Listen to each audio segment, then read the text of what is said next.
في يوم مشمس على شط رملي دافئ، كان باندا المغامر مسترخي تحت الشمسية هو وصاحبه بطو البطريق الصغير.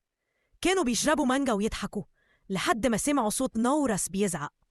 بصوا لقوه واقف على صخرة، جناحه متني ومش قادر يرفرف، باين عليه متألم. باندا جري عليه وغسل له جناحه بحجر صغير مبلول بمية البحر، وبرقة نضفه كأنه طبيب. بس ده ما كانش كفاية، الموج عالي والنورس محتاج أمان. باندا بدأ يبني برج صغير حوالين الصخرة من الحجارة زي حصن بيحميه. ولما حس النورس إنه أقوى، باندا شاله على ظهره وجري بيه ناحية صخرة كبيرة، وهناك النورس رفرف بجناحيه وطار لمسافة قصيرة. بس الفرحة كانت كبيرة. الصحاب الحقيقيين مش بيبانوا في الضحك بس، بيبانوا لما تحتاجهم.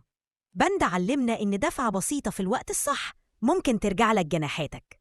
لو باندا كسب قلبك دوس لايك، قولولنا في الكومنت تحبوا يشوف مين في المغامرة الجاية، وما تنساش تشترك في القناة عشان كل يوم في قصة جديدة.